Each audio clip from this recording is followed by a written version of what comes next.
नमस्कार, मेरा नाम है सुमित सिंह मेहता। हाजिर हूँ आपके सामने क्लासिकल मैकेनिक्स से रिलेटेड एक और नया लेक्चर लेके। आज का हमारा है लेक्चर नंबर 2 और आज के इस लेक्चर का हमारा टॉपिक क्या रहने वाला है। हमारा टॉपिक है लॉज ऑफ मोशन या बोल सकते हैं न्यूटन्स लॉ ऑफ मोशन। समय था 1687 का।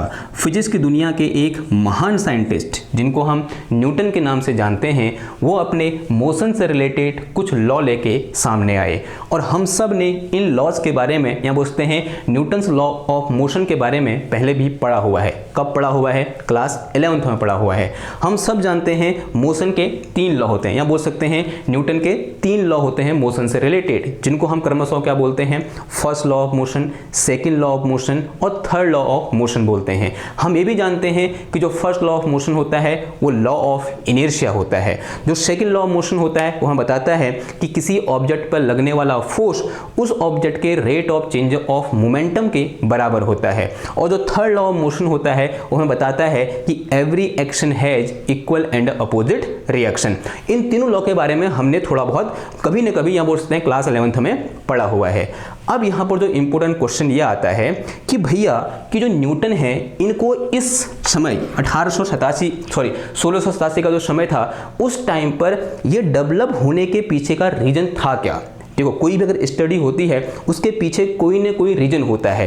किसी न किसी चीज़ को हम एक्सप्लेन कर रहे होते हैं और उस एक्सप्लेनेशन के दौरान जब हम एक्सपेरिमेंट करते हैं और उस एक्सपेरिमेंट से जो डेटा निकलता है उसके बेस पर हम क्या बनाते हैं? लॉ बनाते हैं। तो उस टाइम पर जो न्यूटन है वो भी क्या करना चाह रहे होंगे? किसी एक चीज़ को एक्सप्लेन करना चाह रहे होंगे। आपको पता है वो चीज़ क्या थी? वो चीज़ थी फोर्स। यानी अगर मैं जो न्यूटन के 3 लॉ हैं उनको कंबाइनली अगर मैं बोलूं कि वो क्या बताना चाहते हैं, वो सिंपल फोर्स को डिफाइन करना चाहते हैं। यानी जो न्यूटन है वो अपने 3 लॉज की हेल्प से क्या करना चाह रहे थे? फोर्स को डिफाइन करना चाह रहे थे। सिर्फ न्यूटन ही नहीं, न्यूटन से पहले गैलीलियो गैलीली थे, हुक्स थे, वो सब के सब क्या करना चाह रहे थे? फोर्स को डिफाइन करना चाह रहे। स्नेल थे, उससे पहले बहुत सारे साइंटिस्ट हुए। सबका जो मेन फोकस था वो किस पर था? किसी ऑब्जेक्ट के मोशन पर था। क्यों था? क्योंकि वही हमें दिख रहा था। हम किस चीज़ की स्टडी करते हैं? जो हमें दिखता है। और उस समय हमें क्या दिख रहा था? यहाँ पर बोल सकते हैं उस समय के जो साइंटिस्ट थे उनको क्या दिख रहा था? जो वस्तुएं हैं वो चलती हुई दिख रही थी। तो सब ये जानना चाह रहे थे कि कोई वस्तु क्यों चल रही है। या बोल सकते हैं जब किसी वस्तु, उस समय यह अवधारणा थी अगर कोई वस्तु चल रही है तो उस पर क्या लग रहा है? फोर्स लग रहा है। तो वो फोर्स की वजह से उस वस्तु में क्या होता है या उस फोर्स का उस वस्तु पर क्या प्रभाव होता है, इस पर क्या था? जोर था। या फिर ये जानने की वहां पर क्या थी? कोशिश थी। तो यानी अगर मैं सीधे सीधे बोलूं तो मैं बोलूंगा कि जो न्यूटन के लॉ हैं वो किसके बारे में बताते हैं? फोर्स के बारे में बताते हैं या बोल सकते हैं फोर्स को डिफाइन करते हैं। अगर न्यूटन ने फोर्स को सही डिफाइन किया तो उससे पहले भी तो फोर्स को डिफाइन किया होगा। पहले हम यहाँ क्या पढ़ेंगे? Old concept of force. यानी न्यूटन से पहले फोर्स को किस तरीके से देखा जाता था या बोलते हैं किस तरीके से समझा जा सकता था। फिर न्यूटन ने किस तरीके से फोर्स की नई डेफिनेशन दी और यहाँ पर उस डेफिनेशन को देने के दौरान जो लॉ निकल के आए उन्हीं लॉ को हम क्या बोलते हैं? लॉज ऑफ मोशन बोलते हैं। सबसे पहले आप हिंट डालोगे क्या? लॉज ऑफ मोशन डालोगे, हेडिंग डालोगे और उसके नीचे लिखोगे, हेडिंग लिखो ओल्ड कॉन्सेप्ट ऑफ फोर्स। ऐसे हेडिंग लिखो ओल्ड कॉन्सेप्ट ऑफ फोर्स। अब देखो भैया क्या था ओल्ड कॉन्सेप्ट ऑफ फोर्स? एक इंपॉर्टेंट चीज जो पुराने जमाने में चलती थी और अभी भी चल रही है। पुराने जमाने का मतलब, मेरा कहने का मतलब है 1687 से पहले की बात, मैं पुराना जमाना बोल रहा हूँ, ठीक है? और अभी भी चलती है। उस समय ये माना जाता था कि rest is a natural state of any object. यानी अगर मैं रेस्ट में हूं तो ये मेरी नेचुरल स्टेट है। ऐसा क्यों बोला? यानी इस दुनिया का हर ऑब्जेक्ट नेचुरली कहां पर आना चाहता है? रेस्ट में आना चाहता है। और ऐसा बोले भी क्यों ना? अगर मैं किसी वस्तु को अगर मेज पर इस तरीके से क्या करता हूं, उसको रोल कराता हूं, तो हम जानते हैं थोड़ी देर चलने के बाद वो वस्तु क्या हो जाएगी? रुक जाएगी। उस तरीके से मैं किसी पत्थर को फेंकता हूं, वो पत्थर क्या होता है? थोड़ी देर चलने के बाद रुक जाता है। हम जो देख रहे हैं वही तो बोलेंगे।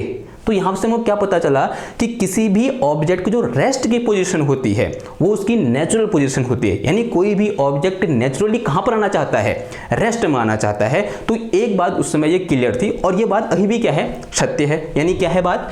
कि rest is natural state of any object. जो रेस्ट है वो क्या होती है? किसी भी एक ऑब्जेक्ट की नेचुरल स्टेट होती है। नाउ अब मैं क्या चाह रहा हूं? मैं ये चाह रहा हूं कि कोई ऑब्जेक्ट क्या करे? कंटिन्यूसली मोशन करता रहे तो क्या करना पड़ेगा। देखें अब यहाँ पर उस समय के साइंटिस्ट ने क्या बोला, देखो हो क्या रहा था, मेरे पास कोई ऑब्जेक्ट है, माना ये मेरे पास इस तरीके से मेज है, इस मेज में मेरे पास एक बॉल है, मैंने इस बॉल को धक्का दिया, क्या दिया मैंने इस बॉल को धक्का दिया, और धक्का देने के बाद माना इसको इस तरीके से मैंने फोर्स लगाया, यहाँ पर धक्का दिया फोर्स लगाया, एक ही बात हुई, ठीक है, फोर्स लगाया तो ये बॉल यहाँ चलना स्टार्ट हुई और यहाँ पर जाके रुक गई। अब मैं ये चाह रहा हूं कि ये बॉल कांस्टेंट वेलोसिटी से मूव करती रहे। अब ध्यान सुनना बात को जो कहना चाह रहा हूं, ओल्ड कॉन्सेप्ट है, ये बात समझना है इसको, ठीक है। क्या हुआ, बॉल अगर मैं ये चाह रहा हूं कि ये बॉल क्या हो, कांस्टेंट वेलोसिटी से मूव करते रहे, तो मुझे क्या लगाना पड़ेगा, पीछे से एक कांस्टेंट फोर्स लगाना पड़ेगा। ऐसा होगा नहीं होगा, आंसर हाँ जी होगा। ये क्या हो रहा है, एक नेचुरल ऑब्जर्वेशन है हमारा, प्रकृति में ऐसा ही तो होता है। अगर मैं ये चाह रहा हूं कि मेरी फर्श पर फेंकी हुई बॉल रुके ना कभी, तो मैं क्या करता रहूंगा उस पर लगातार फोर्स, अगर मैं लगाता रहूं तो बॉल कभी रुकेगी नहीं, लगातार एक कांस्टेंट फोर्स लगाता रहूं तो वो ऑब्जेक्ट क्या करता रहेगा, एक कांस्टेंट वेलोसिटी से मूव करता रहेगा। ऐसा होगा नहीं होगा, आंसर हाँ जी होगा। और यही हमें देखने को मिल रहा था। तो उस समय यानी 1687 से पहले की बात हो रही है, कब की बात हो रही है, 1687 से पहले की बात हो रही है। तो इससे पहले तक ये माना जाता था कि force is responsible for constant velocity. If we want to move an object with constant velocity, then we have to apply force. It means result of force is constant velocity. ठीक है, तो before 1687 force is responsible for, जो दूसरा point था वो क्या था, this is definition, force is responsible for constant velocity. और अभी आपको ये चीज एकदम ऐसा लग रहा होगा कि मतलब ये क्या कह रहे हो, पागल हो गया, ऐसा तो होता ही नहीं है भाई, कांस्टेंट वेलोसिटी का मतलब फोर्स जीरो, ऐसा होता है, मतलब ये नहीं होता ना। अभी तो हमारा कॉन्सेप्ट को क्लियर है, हमने क्लास में तो पढ़ा हुआ है कि भैया अगर कांस्टेंट वेलोसिटी है तो हमारा फोर्स नहीं लगता है। लेकिन इससे पहले 1600 से पहले ऐसा माना जाता था कि अगर फोर्स लग रहा है, अगर वेलोसिटी से मूव कराना है, कांस्टेंट वेलोसिटी से मूव कराना है किसी ऑब्जेक्ट को, तब हमें वहां पर क्या लगाना पड़ेगा, एक कांस्टेंट फोर्स लगाना पड़ेगा। क्या उस समय के लोग पागल थे? पागल नहीं थे, जैसा उनको दिख रहा था वैसा ही वो लिख रहे थे, या बोल सकते हैं वैसा ही वो बता रहे थे। अगर आज भी हम बिना न्यूटन का लॉ पढ़े किसी एक ऑब्जेक्ट पर लगने वाले फोर्स को डिफाइन करना चाहें तो हम भी क्या करेंगे, इसी तरीके से फोर्स को डिफाइन कर पाएंगे कि अगर कोई ऑब्जेक्ट कंटिन्यूसली एक कांस्टेंट वेलोसिटी से किसी मेज पर या किसी फर्श पर मूव करता रहे तो उसके लिए मुझे क्या लगाना पड़ेगा, उस पर कंटिन्यूसली फोर्स लगाना पड़ेगा। ओके, नाउ थोड़ा सा समय आगे बढ़ता है, न्यूटन से पहले की बात है, कब, 1630 की बात है। एक साइंटिस्ट आते हैं जिनका नाम हम सब जानते हैं, गैलीलियो गैलीली, और एक बहुत खूबसूरत एक्सपेरिमेंट करते हैं। अब एक्सपेरिमेंट क्या करते हैं, ध्यान सुनना बात को। उन्होंने क्या किया, एक इस तरीके से एक फट्टा लिया, ठीक है, इसकी क्या है जो सतह है वो बहुत चिकनी है, चिकनी सतह का मतलब समझते हो, बहुत स्मूथ सतह है इसकी, ठीक। और इस पर क्या कराया, एक बॉल को रोल कराया, ये मेरे पास यहाँ पर कर दी, बॉल रख दी और इस बॉल पे कुछ फोर्स लगाया, इनिशियली कुछ फोर्स लगाया, इसको धक्का दिया। अब ये क्या कर रही है, यहाँ पर इस तरीके से रोल कर रही है, रोल करी और यहाँ पर जाकर रुक गई, यहाँ पर जाकर रुक गई। अब क्यों रुकी, इसका रीजन हमको पता है, because there is a friction in between the surface of ball and the surface of this क्या बोला, स्मूथ सरफेस, इस सरफेस के बीच और इसकी सरफेस के, बॉल की सरफेस के बीच क्या है, कुछ फ्रिक्शनल फोर्स है, जिसकी वजह से ये बॉल यहाँ से गई और यहाँ पर जाकर रुक गई, यानी अब यहाँ पर घूमना बंद हो गई। ओके, नाउ अगली बार क्या क्या उन्हें पता है, इसकी जो सरफेस थी, जो मेरे पास ये लकड़ी नीचे बिछा रखी है, या बोल सकते हैं कोई फट्टा उन्होंने बिछा रखा है, इसकी सरफेस को और स्मूथ कर दिया। कैसे करेंगे स्मूथ, रंदा लगा दो या कोई ऐसे लुब्रिकेंट डाल दो जो बहुत स्मूथ होता है, ठीक है, रंदा लगाना इज द बेटर ऑप्शन। रंदा कहते हैं ना उसको, आप जो ऐसे करके लगता है बड़े की वहां होता है, तो इसमें क्या रंदा लगाया, रंदे लगाने से क्या हुआ कि इसकी स्मूथ सरफेस क्या होगी, स्मूथ होगी। यानी सरफेस के स्मूथ होने से क्या हो रहा है, जो फ्रिक्शनल फोर्स है इन दोनों के बीच, बॉल की सरफेस और इस फट्टे की सरफेस के बीच, वो क्या हो जाएगा, कम हो जाएगा। अब जैसे फ्रिक्शनल फोर्स क्या होगा, कम होगा, और अभी जो यहां से मेरे पास सेम वेलोसिटी से, या बोलते हैं सेम धक्का लगाया मैंने, जितना धक्का मैंने ऊपर लगाया था उतना ही धक्का फिर लगाया।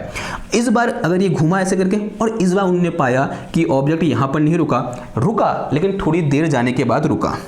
अब ये रुक रहा है ना, ये देखो जो ये रुक रहा है ये पहली वाली सिचुएशन है उसको सेटिस्फाई कर रहा है, यानी rest is a natural state, यानी फाइनली कोई ऑब्जेक्ट कहाँ आना चाह रहा है, रेस्ट में आना चाह रहा है, आना चाह रहा है, अच्छी बात है, ठीक है, अभी तक कोई दिक्कत नहीं है भैया, ये भी सही है और ये भी सही है, ठीक है, अभी तक सही है। अब देखो फिर अगेन क्या किया उन्हें, इसको थोड़ा सा और स्मूथ किया, क्या किया और स्मूथ किया, यानी स्मूथ करने का मतलब थोड़ा सा और इसका जो फ्रिक्शनल फोर्स था इन दोनों के बीच उसको और कम किया, मोर स्मूथ।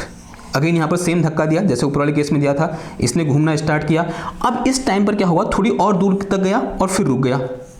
अब देखो यहाँ से हम क्या एक जनरलाइज रिजल्ट क्या निकाल सकते हैं, अगर मैं इस फट्टे को इतना स्मूथ कर दूं कि इन दोनों बॉल और इस फट्टे की सरफेस के बीच लगने वाला फ्रिक्शनल फोर्स नेग्लिजिबल हो जाए या बोल सकते हैं लगभग जीरो हो जाए, तब उस केस में क्या होगा, ये बॉल कभी रुकेगी नहीं रुकेगी, ये बॉल चलती रहेगी विथ ए कांस्टेंट वेलोसिटी। ऐसा होगा नहीं होगा, आंसर हाँ जी होगा। नेक्स्ट केस में उन्होंने क्या किया, इसको इतना स्मूथ कर दिया कि यहाँ पर जो लगने वाला फ्रिक्शनल फोर्स है इस बॉल की सरफेस के बीच और इस फट्टे के सरफेस के बीच वो लगभग क्या हो गया, जीरो हो गया। तो लगभग जीरो हो गया, इसका मतलब ये इनफाइनेटली लॉन्ग अगर फट्टा होगा तब ये बॉल इन्फिनिटी तक क्या करती रहेगी, इस तरीके से घूमती रहेगी, कभी नहीं रुकेगी। अब देखो कोई चीज अगर जिस स्थिति में है और वो उसी स्थिति में रहना चाहती है या फिर उसी स्टेट में रहना चाहती है तो उसको हम इसको क्या बोल देते हैं, नेचुरल स्टेट बोल देते हैं। जैसे कि रेस्ट की हम बात कर रहे थे, कोई ऑब्जेक्ट रेस्ट में है तो रेस्ट में रहेगा, तो यहाँ बोल सकते हैं। और जितने भी ऑब्जेक्ट हैं जो मूव कर रहे हैं वो रेस्ट में आना चाहते हैं तो rest is a natural state. अब यहाँ पर देखो, इसको देखो, ये ऑब्जेक्ट मोशन कर रहा है, रुक नहीं रहा है, एक कांस्टेंट वेलोसिटी से मूव करता जा रहा है। इसका मतलब ये अगर कभी नहीं रुकेगा, इसका मतलब जो मोशन है इसकी ये कैसी स्टेट है, नेचुरल स्टेट है। लेकिन कंडीशन क्या अप्लाई है, मोशन विद कांस्टेंट वेलोसिटी।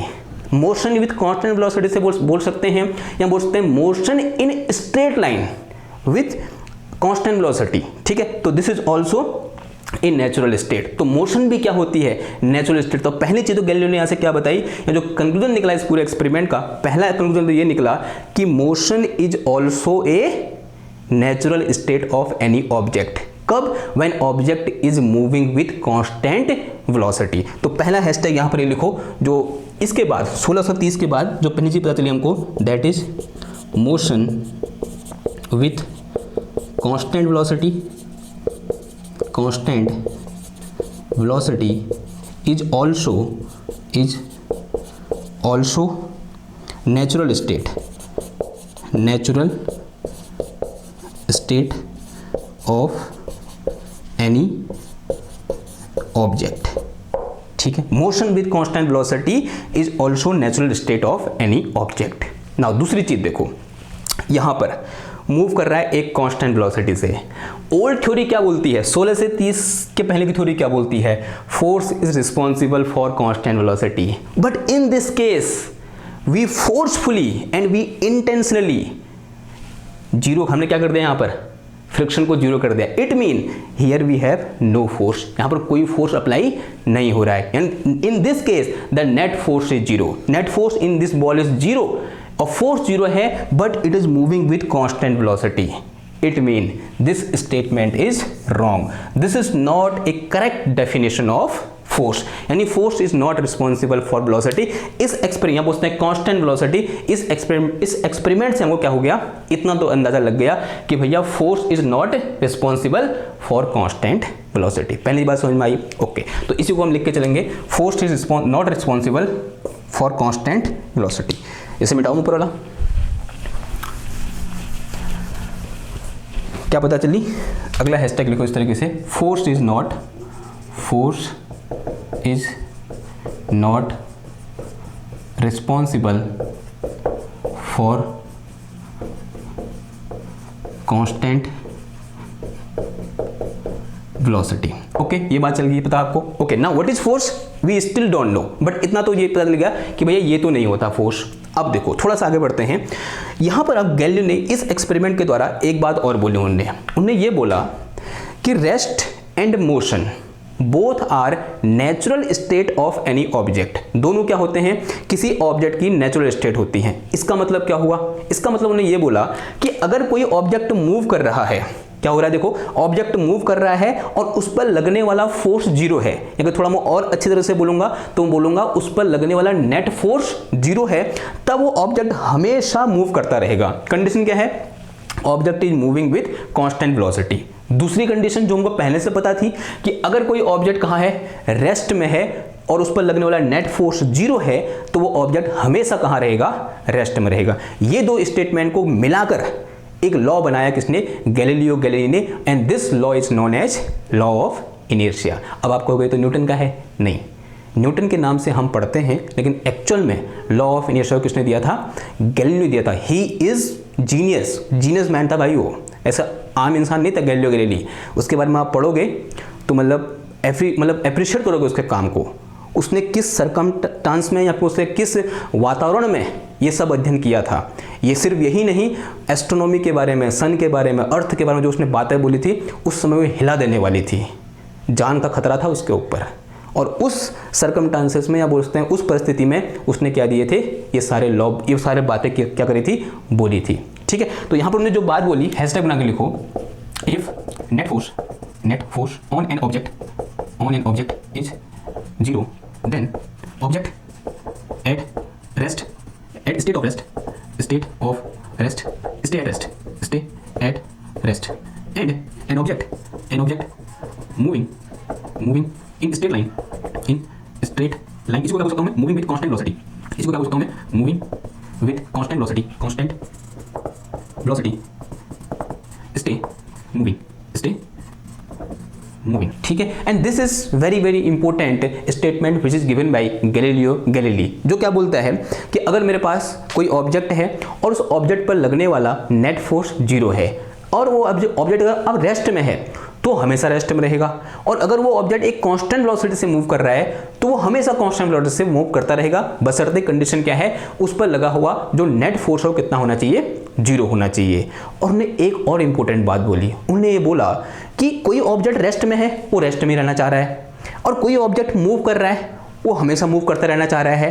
यानी ऑब्जेक्ट के पास क्या है, एक टेंडेंसी है जिसकी वजह से क्या कर रहा है, वो अपनी स्टेट के चेंज होने का अपोज कर रहा है। यानी जो रेस्ट है वो रेस्ट में रहना चाह रहा है, जो मोशन कर रहा है वो मोशन करते रहना चाह रहा है। यानी किसी भी ऑब्जेक्ट के पास क्या होती है, एक टेंडेंसी होती है जिसकी वजह से वो अपनी स्टेट के चेंज होने का अपोज करती है, and this tendency is known as inertia. उन्हें इसको एक नाम दिया और वो नाम क्या था, इनर्शिया। यानी what is inertia, inertia is the tendency of any object to oppose change in its state. तो यहां पर लिख देंगे, हम इसे हैशटैग बना के लिखो, इनर्शिया यहां बोलते हैं, इसी को लिखो, दिस टेंडेंसी जो हमने ऊपर लिखी है, this tendency of any object is called inertia. उसे हम क्या बोलते हैं, इनर्शिया बोलते हैं। And this statement sometime is also known as law of inertia. The above statement, ये वाला जो हमने यहाँ पर लिखा हुआ है, द अबव स्टेटमेंट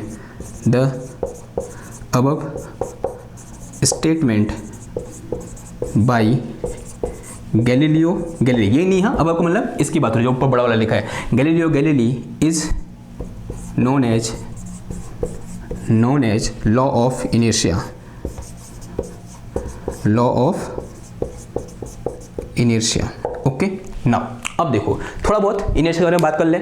देखो व्हाट इज इनर्शिया, अगर आपसे कोई क्वेश्चन पूछे व्हाट इज इनर्शिया, थ्योरेटिकली हमने बता दिया कि किसी ऑब्जेक्ट के अपने स्टेट के चेंज ना करने की टेंडेंसी को क्या कहते हैं, हम इनर्शिया कहते हैं। अगर आपको समझाना हो कि मेरे पास कोई एक ऑब्जेक्ट है, इसके पास इतना इनर्शिया है, इसके पास इतना इनर्शिया है, इसके पास इतना इनर्शिया है, कैसे पता करोगे, एक एग्जाम्पल समझते हैं। मान लिया आपके पास एक फुटबॉल है, आपने फुटबॉल ग्राउंड में रखी है और उस फुटबॉल का मास यही कुछ क्या है, जितना भी उसका कुछ ना कुछ मास है उस फुटबॉल का, ठीक है, मुझे एग्जैक्ट याद नहीं है तो इसलिए मैं कुछ बोल भी नहीं रहा। तो फुटबॉल है मेरे पास, उस फुटबॉल का कुछ ना कुछ मास है, मैंने यहाँ पर फुटबॉल को रखा हुआ है, मैं गया दौड़ के, मैंने उसमें लात मारी, देखो अभी वो कहाँ है, स्टेट, किस स्टेट में हो, रेस्ट की स्टेट में है, और ऑब्वियसली बात है वो अपनी स्टेट के मतलब चेंज होने का अपोज करेगा।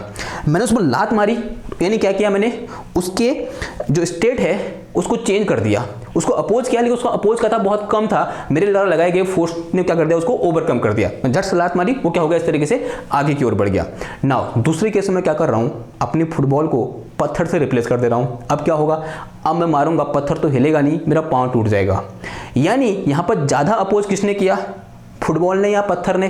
पत्थर ने किया। पत्थर का साइज फुटबॉल के बराबर ही है, पत्थर ने किया। यानी ज्यादा इनर्शिया किसकी हुई, पत्थर की, और ज्यादा इनर्शिया पत्थर की है। क्यों? पत्थर के पास ज्यादा क्या है उसके कंपैरिजन में, मास ज्यादा है। तो mass is a measurement of inertia, यानी किसी ऑब्जेक्ट के पास कितनी ज्यादा इनर्शिया होगी इसका पता हमें किससे चलेगा कि उस ऑब्जेक्ट का मास कितना है। जैसे अगर वहां से 10 की स्पीड में साइकिल दौड़ के आ रही है मेरी ओर, तो अगर मैं जवान हूं तो मैं साइकिल को एक हाथ से रोक दूंगा, जो चला के ला रहा है उसको पकड़ के ऐसे। वहीं अगर 10 की स्पीड में ट्रक चल के आए तो मैं उसको नहीं रोक पाऊंगा। क्यों? क्योंकि दोनों में क्या ज्यादा है, मास ज्यादा है। और थोड़ा और टेक्निकल वर्ड में बोलूंगा, दोनों का इनर्शिया ज्यादा है। ज्यादा इनर्शिया किसका है, ट्रक का इनर्शिया, जो हमारे पास साइकिल है उसके इनर्शिया ज्यादा है, इसलिए मैं जो हमारे पास क्या है ट्रक है उसको मैं नहीं रोक पाऊंगा, ठीक है। और जो मेरे पास क्या कहते हैं उसका नाम छोटी साइकिल है उसको मैं रोक दूंगा। तो this is all about law of inertia and we can say this is all about this experiment. Now अब ये जो मेरे पास ये स्टेटमेंट लिखा है ना, this is also known as first law of motion. तो एक्चुअली हमने क्या कर दिया, फर्स्ट लॉ ऑफ मोशन को कवर कर दिया यहाँ पर। तो what is first law of motion, this is first law of motion. Now later on this statement is also known as first law of motion, या बोलते हैं Newton's first law of motion. First law क्या बोलेगा ये, if net force on an object is 0, then velocity of object cannot change। अभी थोड़ा सा अलग से मैंने लिख दिया ना, ठीक है। ये तो क्या है, लॉ ऑफ इनर्शिया है। जब आप इसको ऐसे पढ़ोगे तो लॉ ऑफ इनर्शिया बोलोगे, जब आप फर्स्ट लॉ ऑफ मोशन बोलोगे तो आप इसको ऐसे पढ़ोगे, ज़्यादा अच्छा रहेगा कि if net force on an object is 0 then velocity of object can not change. तब उस टाइम पर ऑब्जेक्ट की वेलोसिटी चेंज नहीं हो सकती। फॉर एग्जांपल अगर मेरे पास ये क्या है, एक हमारी टेबल है और इस टेबल में मैंने क्या रखा हुआ है, इस तरीके से एक किताब रखी हुई है। This book will remain at rest until there is no unbalance force. जब तक इसमें कोई मैं अनबैलेंस फोर्स लगाऊंगा, मैं इसे खुद जाकर अपने हाथ से नहीं खिसकाऊंगा, तब तक ये यहाँ पर से नहीं खिसकेगी। दिस इज एट रेस्ट, ये कहाँ पर रहेगी, हमेशा रेस्ट में ही रहेगी, जब तक कि मैं खुद जाकर इसको क्या करूँ, हिला ना दूँ। दूसरी चीज, माना मेरे पास कोई एक बॉल है जो बहुत स्मूथ सरफेस में क्या कर रही है, मूव कर रही है। This is very very smooth surface, ये क्या है मेरे पास, स्मूथ सरफेस है, या ऐसा बोल सकते हैं जो इसका फ्रिक्शन कोफिशिएंट है वो लगभग कितना है, 0 है, यानी यहां पर there is no friction. Then it will move for constant, मतलब infinite infinite amount of time. क्या हो जाएगा, ये इन्फिनिटी तक क्या करेगा, मूव करेगा, जब तक कि यहां पर मतलब हमेशा मूव करता रहेगा। यानी if object is in motion, या बोलते हैं if object is moving constant velocity then it will stay move, it will remain move, ये हमेशा क्या करता रहेगा, मूव करता रहेगा। ओके, तो this is my second example. अगर ये बॉल क्या कर रही है, इस तरीके यहाँ पर मूव कर रही है, तो ये मूव करती रहेगी, और एक कांस्टेंट वेलोसिटी से क्या कर रही है, मूव कर रही है, यानी इसकी वेलोसिटी क्या है, कांस्टेंट है, ठीक है। एंड अगेन यहाँ पर जो नेट फोर्स है वो कितना है, 0 है। ये बात समझ में आ रही है आपको? ओके, अब मैं यहाँ पर कभी कभी क्वेश्चन ये आता है कि why I am saying net force, मैं खाली फोर्स क्यों नहीं बोल दे रहा हूँ। देखो इसके पीछे का रीजन है, रीजन क्या है, अगर इस किताब वाला एग्जांपल लेते हैं हम, नेट फोर्स को समझते हैं, ठीक है। नेट फोर्स का मतलब क्या हुआ, ये मेरे पास क्या है, ये बुक है, मैंने क्या किया, अभी यहाँ पर एक बुक रखी हुई है, मैं गया, मैंने इसके ऊपर वाले पेज को ऐसे पकड़ा और खींचा, इस तरीके से खींचा, और बुक मेरी भारी है, मैंने खींचा करके बुक नहीं खींची। क्या मैंने फोर्स नहीं लगाया, मैंने फोर्स लगाया, लेकिन बुक क्यों नहीं खींची। फिर आप देखो, मान लिया मैंने इस डायरेक्शन में कितना फोर्स लगाया, F फोर्स लगाया, कितना फोर्स लगाया, F फोर्स लगाया। जैसे मैं इस डायरेक्शन में फोर्स लगाऊंगा तो होगा क्या, इसकी सरफेस और इस टेबल की सरफेस के बीच कुछ फ्रिक्शन डेवलप होगा, कुछ फ्रिक्शनल फोर्स डेवलप होगा, और वो कहाँ की ओर होगा, इस डायरेक्शन में, अपोजिट डायरेक्शन में, ओके अब ये अगर मूव नहीं कर रहा है, ये रेस्ट में था, रेस्ट में ही है, फोर्स लगाने के बावजूद भी, इसका मतलब क्या हुआ कि जितना फोर्स मैंने इधर को लगाया उतना ही फोर्स यहाँ पर इस डायरेक्शन में क्या हो गया, डेवलप हो गया। जो मेरे पास ये फोर्स F है, अगर ये फोर्स इस डायरेक्शन में है उतना ही फोर्स इधर की ओर डेवलप हुआ। अगर यहाँ पर नेट फोर्स निकालूंगा then this net force F will be equal to कितना हो जाएगा, ये F माइनस और कितना आ जाएगा, ये F आ जाएगा। मैंने साइन क्यों आया, because this is opposite to this one, इसके क्या है, ये अपोजिट है तो इसलिए क्या आया, माइनस है, यहाँ उसने वेक्टर सम कर रखा है मैंने यहाँ पर। Okay and if both are equal, if both have same magnitude then this will be equal to 0। ऐसा कब होगा, when F will be equal to capital F। और यहाँ पर ऐसा हो रखा है, हमको यहाँ पर प्रतीत हो रहा है कि भैया ऐसा हुआ है। मैंने देखो ये है ना, अगेन यहाँ पर देखो ये ढक्कन है, ये ऐसे करके खुल जाता है। अभी मैंने क्या किया, इस पर कुछ ऐसे फोर्स लगाया, ये नहीं खुला, फोर्स तो लगाया मैंने ना, तो खुला क्यों नहीं है, क्यों, इसलिए नहीं खुला क्योंकि मैंने यहाँ पर जितना फोर्स अभी लगाया उतना ही फोर्स क्या हुआ, इसकी सरफेस, ये ढक्कन की सरफेस और इसकी सरफेस के बीच क्या हो गया, डेवलप हो गया। और किस डायरेक्शन में हुआ, मेरे द्वारा लगाए गए फोर्स के अपोजिट डायरेक्शन में हुआ और नेट फोर्स कितना हो गया, 0 हो गया। तभी मैंने यहाँ पर क्या लिखा, नेट फोर्स लिखा, फोर्स नहीं लिखा, फोर्स तो मैं लगा रहा हूँ F फोर्स, लेकिन नेट फोर्स क्या हो गया है, 0 हो गया है, तभी ये कहाँ पर है, एट रेस्ट है। और एक ऐसी सिचुएशन आ जाए, देखो मैंने यहाँ पर लगाया, ये देखो जैसे ही क्या हुआ, यहाँ पर नेट फोर्स 0 से कुछ और हुआ, यानी जैसे ही यहाँ पर फोर्स अनबैलेंस हुआ।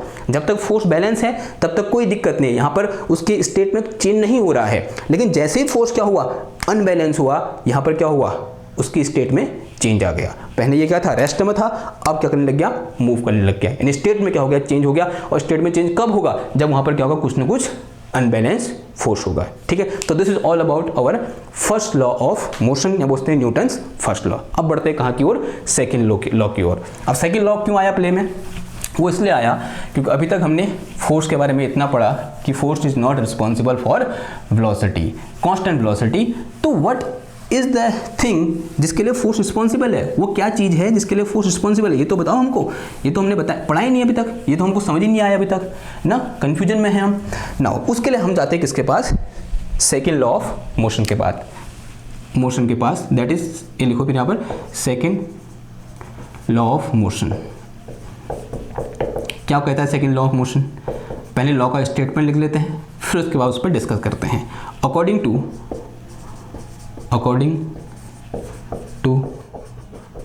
second law of motion, according to second law of motion, force acting, या बोलते net force acting on an object of mass m and velocity at any time t, sorry at any time and v is velocity at any time t। क्या लिखा हमने, net force acting on an object of mass m and velocity v at any time, कहाँ पर है, किसी time पर, इसका क्या करना, at any time, then this force is equal to rate of change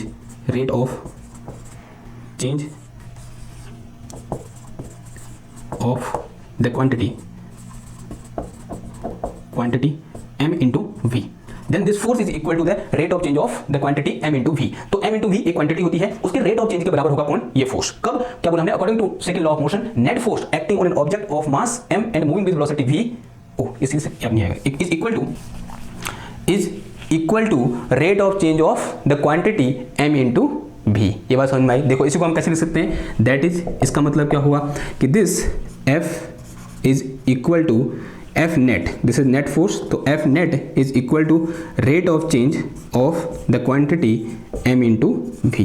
okay, तो this is my mathematical form of second law of motion, this is my mathematical form of second law of motion। okay, now and we all know that कि this quantity m into v is known as momentum, since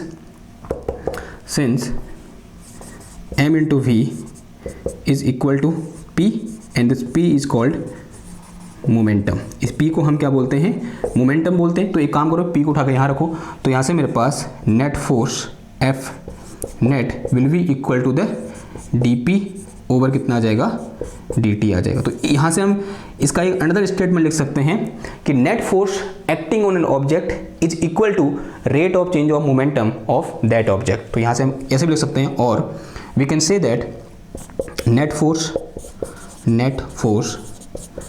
acting on an object is equal to rate of change of momentum, और थोड़ा और इससे भाषा में बोलेंगे तो rate of change of linear momentum बोलो। This P is called linear momentum. क्या लिखा, net force acting on an object is equal to rate of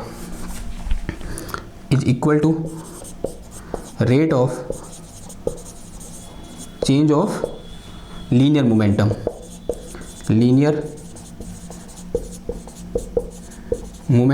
of that object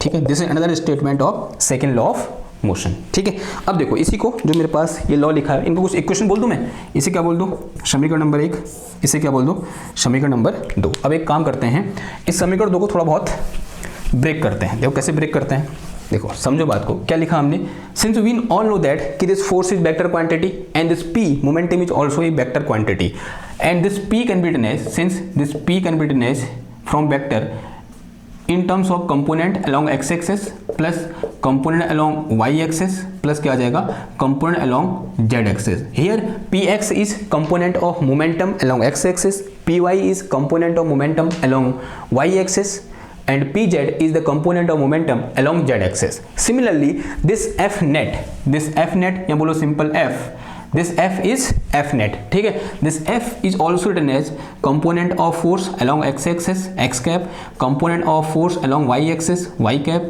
plus component of force along z axis into z cap। ऐसे क्या कर सकते हैं हम, इस फोर्स को भी लिख सकते हैं। अब एक काम करो, इन दोनों को यहाँ से उठाओ और इस इक्वेशन नंबर 2 में पुट करो। तो मेरे पास क्या निकल के आया, यहाँ से मेरे पास निकल के आएगा f x cap plus f y cap, फिर प्लस कितना आ जाएगा ये F Z cap, and this is equal to D by D T of P की जो कितना आ जाएगा ये P X cap plus P Y cap, फिर प्लस कितना आ जाएगा ये पी जेड कैप आ जाएगा।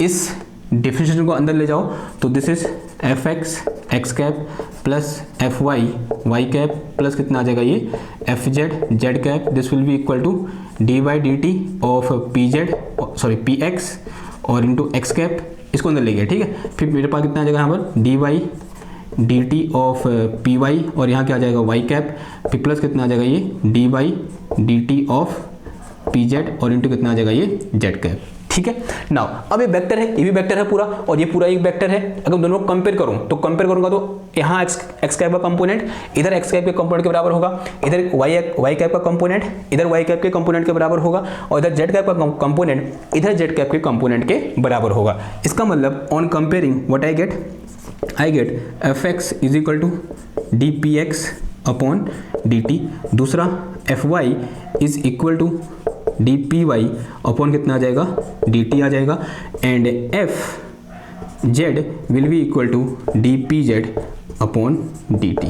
And these three equation are looking so innocent but they give us a very very important information about this force F. ये जो मेरे पास एफ एक्स एफ वाई और एफ जेड है, इनके बारे में एक बहुत इंपॉर्टेंट इंफॉर्मेशन देते हैं, and that information is that कि component of force acting along x axis is only so effect along x axis. यानी अगर कोई फोर्स अलोंग एक्स एक्सिस लग रहा है तो वाई एक्सिस में उसका कोई प्रभाव नहीं होगा। देखो this F x component of this force F is only changing momentum along x axis. Similarly, this Fy component of force F is only changing momentum along y-axis, and this Fz component of force is only changing momentum along z-axis। यानी इस force का, इस Fz का x direction में कोई प्रभाव नहीं होगा, सिमिलरली y डायरेक्शन में कोई प्रभाव नहीं होगा। ये Fy का z डायरेक्शन में और x डायरेक्शन में कोई प्रभाव नहीं होगा, सिमिलरली Fx का y डायरेक्शन में और z डायरेक्शन में कोई प्रभाव नहीं होगा। इसको हम ऐसे समझ सकते हैं, देखो कैसे कि अगर मेरे पास क्या है, कोई एक इस तरीके से यहाँ पर एक बॉक्स रखा हमने, और इस बॉक्स में मैंने यहाँ पर 5 न्यूटन का फोर्स लगाया, unit of force is Newton, ठीक है। And let us say this is my ex direction, ये डायरेक्शन कौन सी है, एक्स कैप डायरेक्शन है, and this force is acting in x cap direction, it mean this force will show his effect only in x cap direction. इसके इस 5 Newton force के द्वारा Y cap direction में या Z cap direction में कोई प्रभाव नहीं पड़ने वाला, वाई कैप डायरेक्शन में भी कोई चेंज इन मोमेंटम नहीं होने वाला और जेड कैप डायरेक्शन में भी कोई चेंज मोमेंटम नहीं होने वाला, सिर्फ और सिर्फ की डायरेक्शन में होगा, एक्स कैप डायरेक्शन में ही चेंज इन मोमेंटम होगा। तो this is a very very important thing which we are getting from these 3 equation. ये बात समझ में आई आपको? ओके ना, थोड़ा सा क्या करते हैं, इसमें आगे बढ़ते हैं सेकेंड लॉ ऑफ मोशन में, एंड दैट इज, देखो इस इक्वेशन को ध्यान से देखो। अब ये बोल रहे होगे आपने मास को बाहर क्यों नहीं निकाला, because some time mass is also variable with time. कभी कभी क्या होता है, मास टाइम के साथ वेरी करता है। अगर मैं यहां पर एक स्पेशल केस एज्यूम करके चलूं, मैं ये बोलूं कि mass is constant with time, time के साथ मास क्या रह रहा है, कांस्टेंट रह रहा है। अगर मैं ये बोलूं if m is equal to, क्या है मेरे पास, कांस्टेंट इन टाइम है, टाइम के साथ मास चेंज नहीं हो रहा है, तब इस केस में क्या होगा, this m will come out from the differentiation, then जो मेरे पास f नेट हो जाएगा, f net vector will be equal to, कितना आ जाएगा, ये m बाहर आ गया और अंदर कितना बच गया, ये dv डिवाइडेड बाई dt बच गया। Now from kinematics we all know that कि rate of change of velocity is known as acceleration, since we know that कि this acceleration a is equal to dv divided by dt। तो इसको हम क्या पढ़ेंगे, rate of change of velocity is known as acceleration, so this differentiation will replace by this a and this a is acceleration।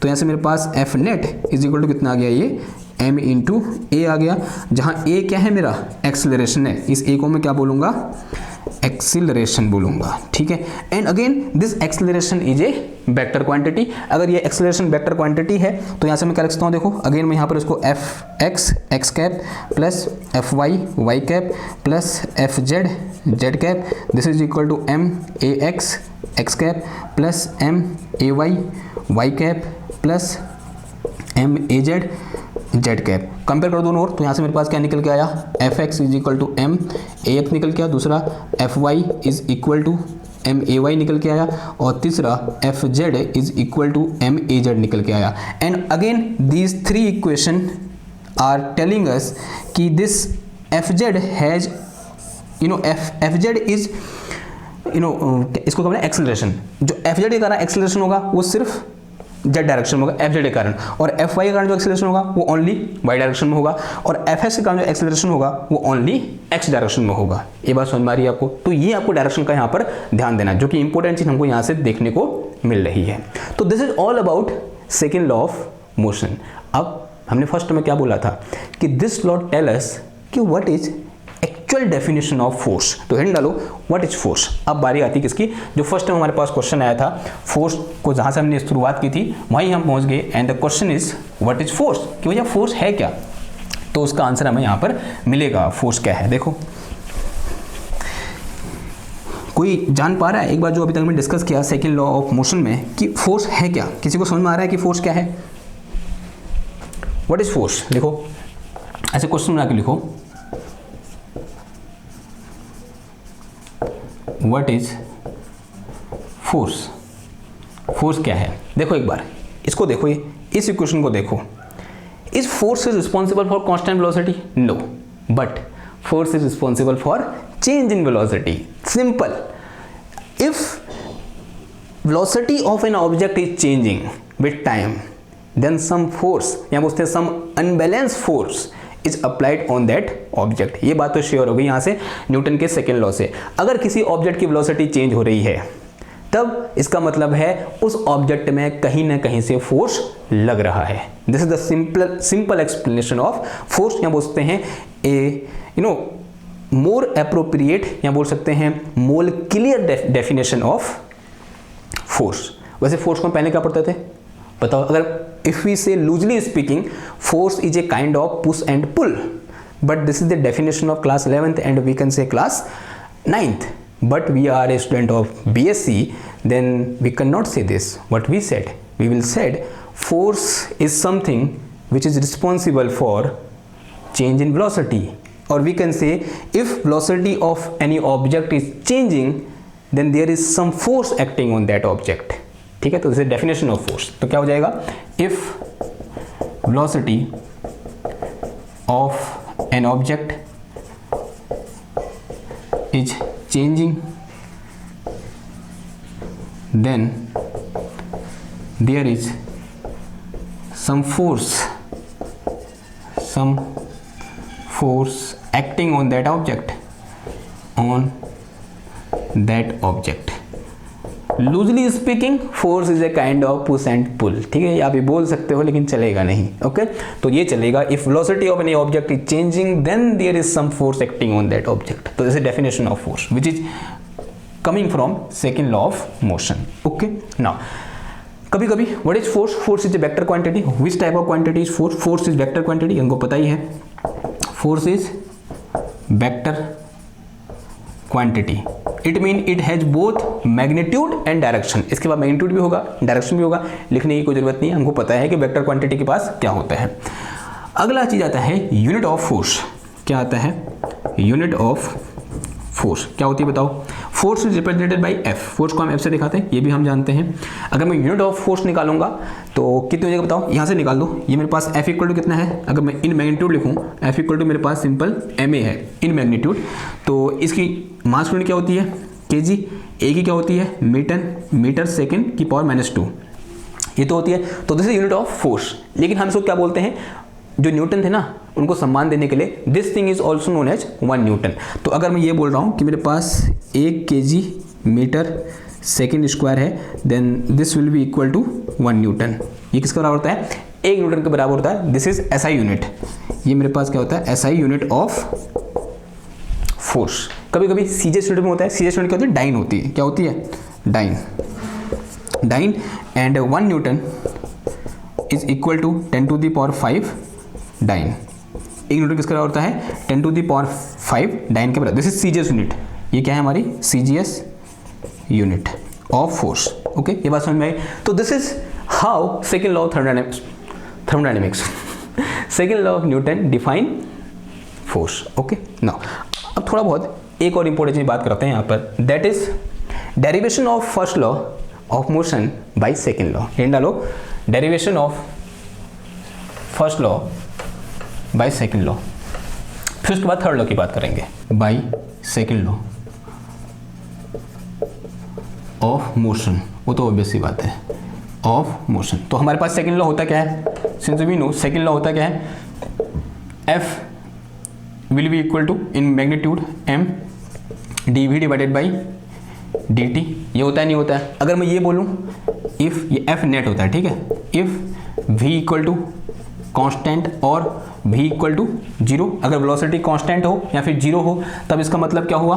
Then it mean अगर constant होगा, अगर ये constant होगी then dv divided by dt equal to 0 हो जाएगा. Constant है तो change होगा नहीं, तो ऑब्वियस सी बात है dv डिवाइडेड बाई dt कितना हो जाएगा? 0 हो जाएगा.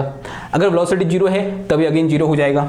देन जो मेरे पास f नेट निकल के आएगा वो कितना होगा? 0 होगा भैया. यही तो क्या है? फर्स्ट लॉ है कि if an object is moving with constant velocity और velocity of object is 0 then there is no net force applying on object. या इसको उल्टा बोल सकते हैं, if net force in object is 0 then its velocity either 0 और constant. This is first law of motion. इसलिए जो लॉ ऑफ इनर्शिया था, जो किसने दिया था? गैलीलियो गैलीली ने दिया था. उसको किसके नाम पर बोला गया? न्यूटन का फर्स्ट लॉ बोला गया. क्यों? क्योंकि न्यूटन ने क्या किया? उसको ड्राइव किया, मैथमेटिकली क्या किया? एक्सप्लेन किया. अब रीजन समझ में आया? ऐसे ही नहीं बोल दिया गया. ठीक है, तो this is how we can derive our first law by the help of second law. अब बात करते हैं किसकी? Third law of motion. ये मिटा दूं मैं. नेक्स्ट सेकंड देखो, थर्ड लॉ ऑफ मोशन. तीसरा क्या हो जाएगा? थर्ड लॉ ऑफ मोशन क्या है बताओ? Every action has equal and opposite reaction. According to this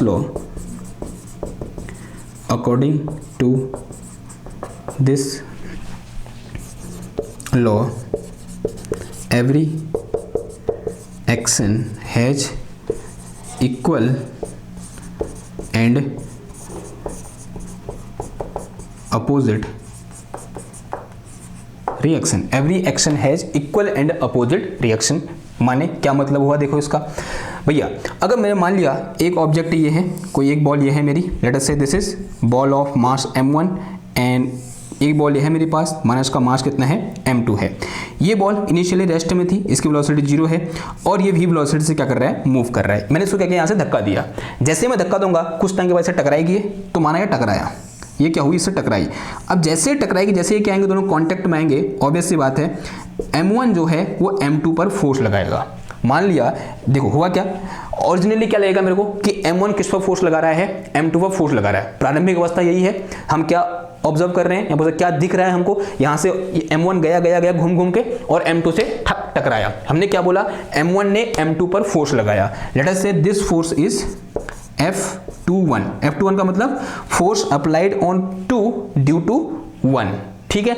now अब न्यूटन का लॉ क्या बोलता है, थर्ड लॉ क्या बोलता है, वो बोलता है जितना फोर्स इस टाइम पर इस m1 ने m2 पर लगाया, उतना ही फोर्स ये m2 m1 पर लगाएगा, बट इन अपोजिट डायरेक्शन। लेकिन डायरेक्शन क्या हो जाएगी, ये हो जाएगी same amount of force will apply this m2 on m1 but in opposite direction.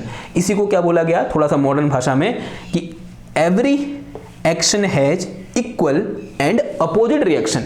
Equal का मतलब दोनों का मैग्नीट्यूड इक्वल, अपोजिट का मतलब दोनों की डायरेक्शन क्या होगी, अलग अलग होगी। If this force is applying in this direction, तो जो reaction force will be in this direction and this force is F21 का मतलब क्या हुआ, फोर्स ऑन 2 ड्यू टू 1, और ये F12 होगा एंड दिस F12 का मतलब क्या हुआ, force on 1 due to 2।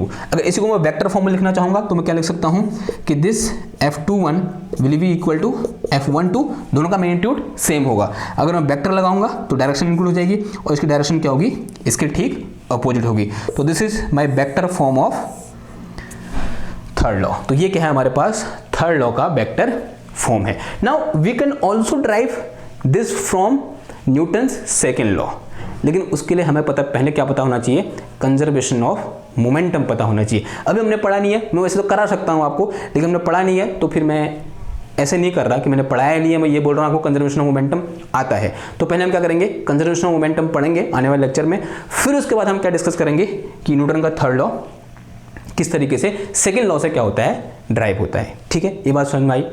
Now कभी कभी एक क्वेश्चन आता है यहां से, so that Newton's third law help us to find mass of any particle और we can say mass of any object. कोई मेरे पास क्या है, एक पॉइंट ऑब्जेक्ट है, उस पॉइंट ऑब्जेक्ट का मास निकालने के लिए न्यूटन का थर्ड लॉ क्या होता है, हेल्पफुल होता है।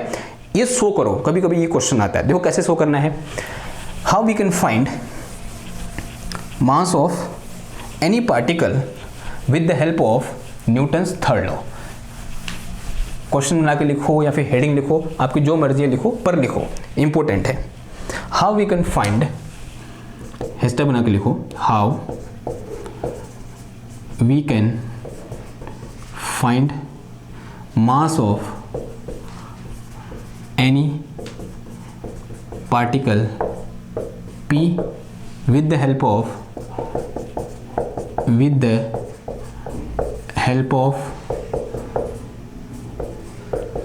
Newton's third law। देखो कैसे भी निकालेंगे। इसके लिए मुझे क्या करना पड़ेगा, कोई न कोई एक स्टैंडर्ड पार्टिकल लेना पड़ेगा जिसका मास हमको पता हो। मान लिया मेरे पास क्या है, कोई एक स्टैंडर्ड पार्टिकल है, this is my standard particle. ठीक है, जैसे स्टैंडर्ड टेम्परेचर होता है ना, 0 degree Celsius is a standard temperature, because at this temperature हमारा जो पानी है वो बर्फ में चेंज होता है। और 100 degree Celsius is also a standard temperature, because 100 degree Celsius पर पानी उबलता है। Similarly we have a standard mass and let us say this standard mass has mp equal to कितना है मेरे पास, यूनिट है। यूनिट का मतलब 1 kg, 1 ग्राम, कुछ भी हो सकता है। ठीक है, 1 milligram, this is the mass of this particle and we know that कि दिस मास इज यूनिट। कितना है, यूनिट है। Now we have another particle जिसका मास मुझे निकालना है। एक पार्टिकल ये है जिसका मास मुझे निकालना है, लेट अस से mass of this particle is mp, this is particle p and mass of this particle is mp, this is particle under investigation या बोलते हैं अंडर स्टडी जिसका मास हमें निकालना है, दिस इज पार्टिकल जिसका मास हमें पता है कितना है, मास इसका यूनिट है, एक स्टैंडर्ड पार्टिकल है। अब मैं क्या कर रहा हूं, दोनों को कांटेक्ट करा रहा हूं या बोलते हैं दोनों को कांटेक्ट में ला रहा हूं या बोल सकता हूं दोनों को टकरा रहा हूं, ऐसे बोल सकते हैं, ठीक है। Let us say it is moving with some velocity v and after a point they collide to each other, दोनों क्या करते हैं इस तरीके से एक दूसरे से टकराते हैं, क्या हुए दोनों इस तरीके से एक दूसरे से टकराए। अब देखो ये मेरे पास क्या है, दिस इज s, ये मेरे पास जो काला काला बना रखा है ये मेरे पास क्या है s है, and this one is p, this one is p and this one is s। तो ये क्या करेगा, इसमें कुछ फोर्स लगाएगा, कौन सा वाला, p s पर फोर्स लगाएगा, तो force on s due to p will be in this direction. और न्यूटन का थर्ड लॉ क्या कहता है, इतना ही फोर्स कहाँ क्यों लगेगा, अपवर्ड डायरेक्शन लगेगा, तो इन दिस डायरेक्शन, तो कितना हो जाएगा, this will be f on p due to s and direction will be opposite. तो from in vector form what we can write f sp is equal to कितना आ जाएगा, ये f ps आ जाएगा। Now come to Newton's second law, if mass is not changing with time then this force will be equal to mass into acceleration. If I said acceleration of this particle after collision is as, इसका ap is the acceleration of this particle and as is the acceleration of this standard particle, then this fsp can be written as mass of standard particle multiply by acceleration of standard particle due to this force, and this will be equal to minus mass of particle and into acceleration of particle, because this is force on particle and this is force on standard particle, and this is mass of standard particle is unit, तो इसके तो 1 आ जाएगा, तो 1 into कितना आ जाएगा ये as and this is equal to minus का mp और into कितना आ गया ये ap, and what we have to find mp, तो this mp will be equal to minus का as अपॉन कितना आ गया ये ap आ गया, this is in vector form and so we can write in magnitude, mass तो magnitude में आएगा, तो this will be equal to as upon ap। और अगर मेरे को कहीं से as और ap पता चल जाए, मैं नाप सकता हूँ, कैलकुलेट कर सकता हूँ bye the help of kinematics, और अगर मैं यहाँ से as निकाल दूँ, ap निकाल दूँ, दोनों का रेशियो निकाल दूँ, then this ratio will be equal to the mass of particle. तो in this way our third law of motion, या बोलते हैं Newton's law of motion, third law नहीं सेकेंड लॉ का भी यूज यहाँ पर यूज हो रहा है, लेकिन मोस्ट मतलब जो मेजर पार्ट ऑफ किसका है, थर्ड लॉ का है। तो in this way from third law we can express, या बोलते हैं वी कैन ड्राइव, या we can say we can find mass of any unknown particle, ठीक है। तो this is the way, okay, clear हुई बात, समझ में आया बात। नाउ तो this is all about Newton's law, just theory हमने पढ़ी है, अच्छी फील लेनी है ना तो क्वेश्चन करने पड़ेंगे।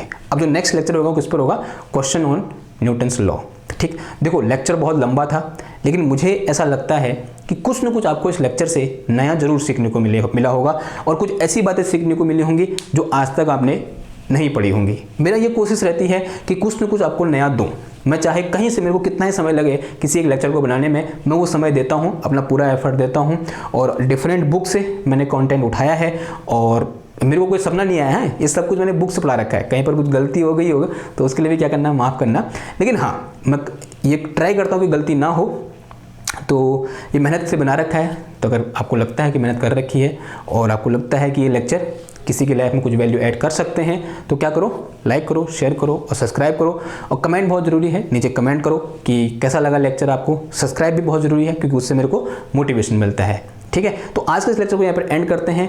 कल हम डिस्कस करें किसके बारे में, इससे रिलेटेड बहुत इंपॉर्टेंट क्वेश्चन के बारे में। जब हम क्वेश्चन कर रहे होंगे और भी कुछ नए कॉन्सेप्ट या फिर नई चीज़ें हमें इन न्यूटन के लॉ के बारे में जानने को मिलेंगी, वो हम क्या करेंगे, कल ही बात करेंगे। तो आज मैं आपसे यहीं पर विदा लेता हूँ, मिलता हूँ आपसे नेक्स्ट क्लास में कुछ और नए टॉपिक के साथ। तब तक थैंक यू, धन्यवाद, बाय बाय।